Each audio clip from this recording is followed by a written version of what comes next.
Thank you so much. My name is Anthony Manyara, the President, Kenya University Students Organization, and also the President of East African Students Union. In the same case, also, I'm the CEO of Youth Advocacy Africa. That is the organization that is in charge of empowerment, in charge of anti-corruption, in charge of promoting good governance in the country. And today, as you all know, in this country, comrades are barometers of wisdom and also cadetors of knowledge. And we can say that students are always at the forefront of fighting injustices, fighting anti-corruption, and also helping the president govern this country effectively. Now, in this regard, today I'll just read a very small statement that the Kenya University Students Organization Steering Committee did a meeting last week, and we agreed upon unanimously that we are going to follow up on the moves that have been done by the president regarding KPLC, or rather Kenya Power, that is popularly known by Kenyans. I will just read a very small statement, and it is just a culmination of what we have agreed as university student leaders. Our attention has been drawn to the rampant theft and plunder of public resources at the KPLC. We note with concerns that the theft has been perpetuated from the highest echelons of power of that KPLC. As a CS, we are very much aware that the CS, the PS, and the board were sitting passively and cheering on. They did nothing.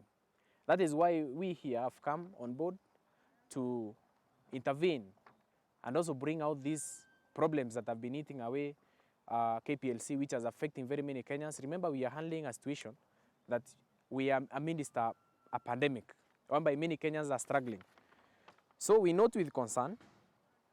We are amazed, we are amazed even by the reports, by the press reports, the Daily Nation, and the social media outlets enumerating how theft of power through manipulation of tokens has been going on, occasioned the loss of billions. It is a shame that the even respected companies such as Defki, Steel Mills, and Simba Cement have been roped into this theft. Who really shall protect the common man? Now, we are so much angered as university students. We are the only lot has been left to fight for the common mwananchi. Now, if we have the Defki company and also Simba Cement also follow suit of stealing from the common mwananchi, where are we headed as a country? When our president is so much telling people that you need to be honest. If you are having a high office, you need also to avoid theft. You need to uphold, honesty to ensure that you don't steal.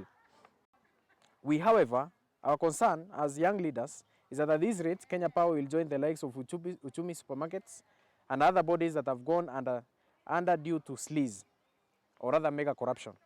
We congratulate the CS of Interior, Dr. Fred Matiang'i, for spearheading the cleanup of the government.